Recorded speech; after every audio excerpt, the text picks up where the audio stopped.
Perkenalkan, nama saya Revandika Adrianta Tarigan dengan NIM 1233111176 dari kelas PGSDH Stambuk 2023. Di sini saya akan membuat video presentasi CBR mata kuliah Pendidikan Pancasila oleh dosen pengampu Ibu Aurora Elise Putriku, SEMSI. Pada bab 1 pendahuluan terdiri dari 4 subbab. Yang pertama, rasionalisasi pentingnya CBR. CBR bukan hanya menulis ataupun membuat laporan biasa, tetapi lebih menganalisis lebih dalam mengenai sebuah buku untuk memperkaya pemahaman mahasiswa dalam mengulas buku. Yang kedua, tujuan penulisan CBR, yang ada pun tujuannya yang pertama untuk memenuhi tugas mata kuliah Pendidikan Pancasila dan untuk mengetahui dan mengkritisi isi buku yang akan diulas. Yang ketiga, manfaat penulisan CBR, adapun untuk memberikan pemahaman dan pembelajaran dari buku tersebut dan membantu mahasiswa untuk berpikir kritis dan menalar dalam menganalisis sebuah buku. Dan pada subbab keempat adalah identitas buku. Identitas buku yang saya buat ada 2, yaitu buku utama dan buku pembanding. Adapun buku utama saya berjudul Pendidikan Pancasila yang ditulis oleh Tony Nasution dan diterbitkan oleh CV Merdeka Kreasi Group pada tahun 2022 di kota terbit di Medan dan tebal buku 197 halaman. Dan pada buku pembanding adapun judul yang saya ambil yaitu Pendidikan Pancasila untuk Perguruan Tinggi yang ditulis oleh Dr. Randus Halking, MSI, penerbit Unimed Publisher, tahun terbit 2024, kota terbit di Medan, tebal buku 186 halaman.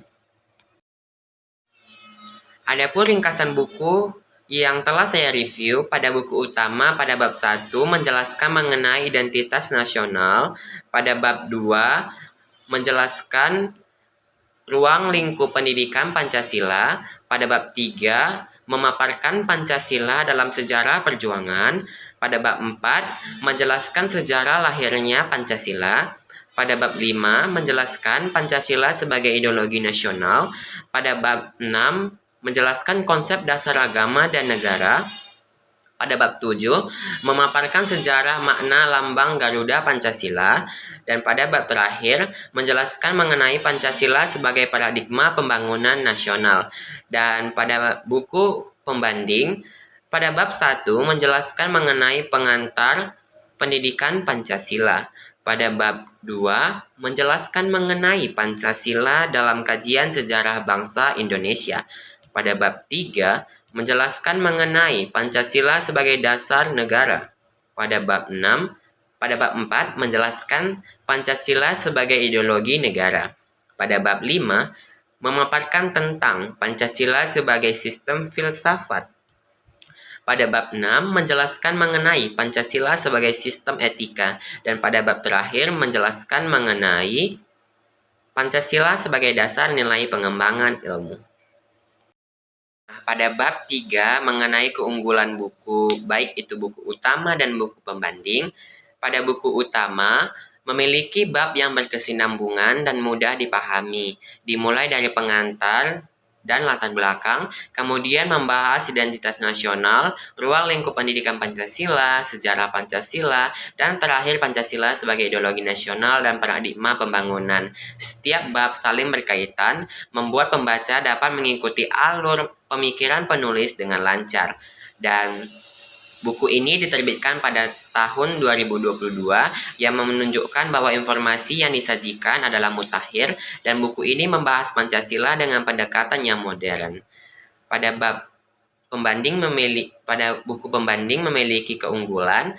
Pada bab 1 hingga bab 3, bab-bab awal memberikan dasar teori yang kuat mengenai Pancasila yang kemudian dihubungkan dengan materi nilai-nilai Pancasila di bab-bab selanjutnya. Dan buku ini diterbitkan pada tahun 2024 yang menunjukkan bahwa informasi yang disajikan adalah mutakhir dan penulis mencakup berbagai penelitian terbaru. Hal ini menjadikan buku ini relevan dengan perkembangan terkini dalam dunia pendidikan. Dan penulis juga mengintegrasikan nilai-nilai Pancasila dengan sangat lengkap, seperti pengimplementasian Pancasila dalam membuat keputusan kebijakan negara.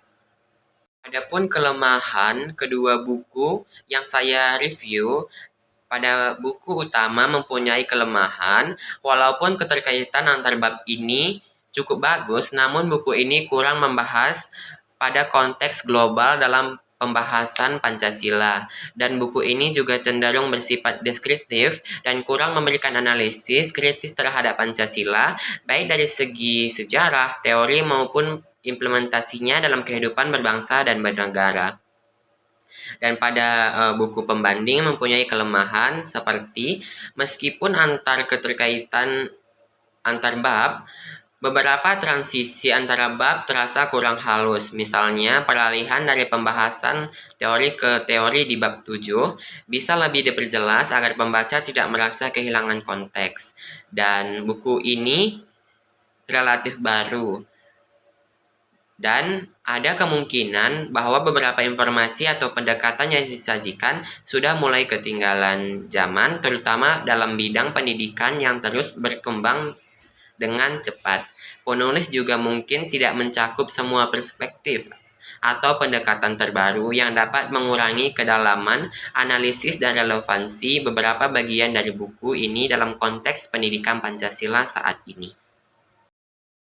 Adapun hasil analisis yang telah saya review, pada buku utama membahas peran sentral Pancasila dalam 8 bab.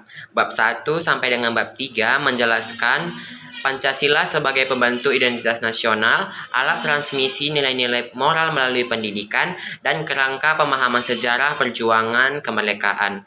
Pada bab 4 sampai bab 5 menelusuri sejarah perumusan Pancasila dan perannya sebagai ideologi nasional yang inklusif.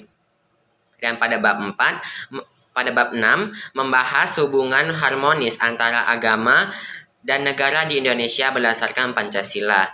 Pada bab 7 menjelaskan proses pemilihan lambang negara Garuda Pancasila. Akhirnya, pada bab 8 mengkaji Pancasila sebagai paradigma pembangunan nasional yang mengarahkan seluruh aspek pembangunan. Secara keseluruhan, buku ini menyoroti peran krusial Pancasila dalam menjaga kesatuan dan keberagaman Indonesia. Adapun hasil analisis buku pembanding, buku ini mengkaji Pancasila secara komprehensif melalui 7 bab. Pada bab 1, menganalisis pendidikan Pancasila di perguruan tinggi dengan pendekatan serta tantangan kontemporernya. Pada bab 2, menelusuri pembangunan historis Pancasila, mulai dari perumusan hingga implementasinya di berbagai era pemerintahan. Pada bab 3, mengelaborasikan peran Pancasila sebagai dasar negara, menganalisis implikasinya terhadap sistem hukum. Pada bab 4, membandingkan Pancasila dengan ideologi lain dan mengungkapkan karakteristik dan fungsi sebagai ideologi negara. Dan bab 5, menelaah Pancasila sebagai sistem filsafat. Pada bab 6, membahas Pancasila sebagai sistem etika dan menganalisis penerapan nilai-nilai Pancasila dalam berbagai aspek kehidupan bermasyarakat dan bernegara. Akhirnya, pada bab 7 menganalisis mengenai peran Pancasila dalam pengembangan ilmu pengetahuan dan teknologi di Indonesia.